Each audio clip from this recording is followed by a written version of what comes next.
Shalom saudara, ketemu lagi kita dengan 4 minutes to change life, 4 menit yang mengubahkan hidup. Nah saudara, pada saat ini saya ingin berbicara tentang mengenal Kristus. Kita langsung saja dengan buka Alkitab di dalam Matius pasalnya yang ke-22 ayat 41 sampai 46. Matius 22, hubungan antara Yesus dan Daud. Ketika orang-orang Farisi sedang berkumpul, Yesus bertanya kepada mereka, katanya, "Apakah pendapatmu tentang Mesias? Anak siapakah dia?" Kata mereka kepadanya, "Anak Daud." Katanya kepada mereka, "Jika demikian, bagaimanakah Daud oleh pimpinan roh dapat menyebut dia tuannya? Ketika ia berkata, Tuhan telah berfirman kepada Tuanku, duduklah di sebelah kananku, sampai musuh-musuhmu kutaruh di bawah kakimu. Jadi jika Daud menyebut dia tuannya, bagaimana mungkin ia anaknya pula?" Nah saudara yang dikasihi oleh Tuhan, mengenal Kristus adalah satu hal yang sangat penting.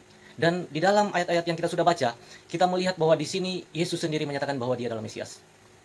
Nah, dia katakan bahwa, "Apakah pendapatmu tentang Mesias?" Dia berkata kepada orang-orang Farisi dan orang-orang yang ada pada saat itu. Mesias di dalam bahasa Ibrani, Mesaya, artinya yang diurapi.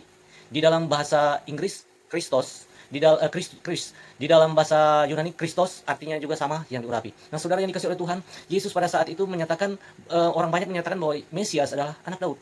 Dan Tuhan Yesus katakan, bagaimana mungkin Daud seorang raja yang oleh pimpinan roh Tuhan dapat berkata bahwa dia menyebut Mesias adalah tuannya, sedangkan Daud adalah seorang raja. Nah, saudara yang dikasihi oleh Tuhan, Yesus menyatakan tentang keilahiannya, Yesus menyatakan tentang kekekalannya, Yesus menyatakan tentang ketuhanannya. Dan banyak sekali di dalam firman Tuhan yang mencatat tentang kekekalannya, tentang keilahiannya. Di dalam Matius 1 ayat 1 berbicara tentang silsilah Yesus, dia katakan Yesus dicatat bahwa Yesus adalah anak Abraham, Yesus adalah anak Daud. Daud adalah seorang raja. Nah, dan Markus 1 ayat 1 dikatakan bahwa Yesus adalah anak Allah. Demikian juga dengan Lukas pasal 3. Dan Yohanes 1 ayat 1 dikatakan bahwa pada mulanya adalah firman, firman itu bersama-sama dengan Allah, dan firman itu adalah Allah. Nah, kita melihat saudara ini kasih oleh Tuhan, bahwa Yesus menyatakan tentang keilahiannya, kekekalannya, bahwa dia adalah Tuhan. Dan 1 Petrus 1 ayat 20 dikatakan bahwa ia telah dipilih sebelum dunia dijadikan. Nah, satu ayat lagi kita baca di dalam Wahyu pasalnya yang pertama ayatnya yang ke-8 dikatakan apa? Yesus katakan, "Aku adalah Alfa dan Omega, firman Tuhan Allah yang ada dan yang sudah ada dan yang akan datang, yang Maha Kuasa." Nah, saudara yang dikasihi oleh Tuhan, yang pertama mengenal Kristus, bahwa Yesus sendiri menyatakan bahwa dia adalah Mesias. Yang kedua, Yohanes 17 ayatnya yang ketiga. Yohanes 17 ayatnya yang ketiga dikatakan apa? "Inilah hidup yang kekal itu, yaitu bahwa mereka mengenal Engkau, satu-satunya Allah yang benar, dan mengenal Yesus Kristus yang telah Engkau utus." Dikatakan bahwa inilah hidup yang kekal itu, bahwa mereka, orang-orang percaya, murid-murid Tuhan, mengenal Tuhan yang benar, Allah yang benar, dan mengenal Yesus Kristus yang telah Engkau utus. Dan kita melihat ketika kita mengenal Yesus secara pribadi, bahwa ternyata mengenal Yesus, mengenal Tuhan adalah hidup yang kekal. Yang ketiga saudara, Yohanes 1 ayatnya yang ke-12 dikatakan apa?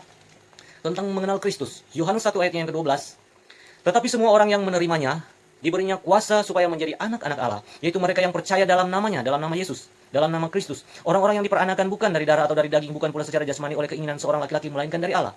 14, "Firman itu telah menjadi manusia dan diam di antara kita, dan kita telah melihat kemuliaannya, yaitu kemuliaan yang diberikan kepadanya sebagai anak tunggal Bapa, penuh kasih karunia dan kebenaran." Saudara yang dikasihi oleh Tuhan, yang ketiga, mengenal Kristus, bahwa kita diadopsi, bahwa kita diangkat menjadi anak-anak Tuhan, kita diangkat menjadi anak-anak Allah. Yesus gelarnya adalah anak Tuhan, atau anak Allah, atau anak tunggal Bapa di sorga. Sedangkan kepada kita diberikan gelar anak-anak Allah. Yaitu siapa? Yaitu kita yang percaya kepada Kristus, yaitu kita yang menerima Mesias, yaitu kita yang percaya kepada Yesua, Yesus Kristus, bahwa dikatakan bahwa mereka akan disebut dan menjadi anak-anak Allah. Nah, saudara yang dikasihi oleh Tuhan, ayatnya yang ke-14, "Firman itu telah menjadi manusia dan diam di antara kita." Firman ini pernah diucapkan di dalam kepada Nabi Yeremia, kepada Nabi Yeskiel, bahwa Tuhan akan memberikan suatu perjanjian yang baru, dan dikatakan bahwa dia akan berdiam di antara manusia. Nah, saudara yang dikasihi oleh Tuhan, keselamatan adalah kasih karunia Tuhan. Tetapi ternyata bahwa kita perlu mengenal Kristus, kita perlu mengenal Mesias, kita perlu mengenal Yesus, kita perlu mengenal Dia yang diurapi. Dan saudara yang dikasihi oleh Tuhan, ada 3 hal pada saat ini, bahwa mengenal Kristus, Yesus menyatakan bahwa dia adalah Mesias. Dan kemudian, mengenal Kristus itu artinya hidup yang kekal. Yang ketiga, mengenal Kristus, kita diangkat menjadi anak-anak Tuhan. Kita diadopsi menjadi anak-anak Tuhan, dan kita terhisap di dalam tubuh Kristus. Tuhan Yesus katakan bahwa Dia akan menyertai kita sampai kesudahan zaman. Amin firman Tuhan.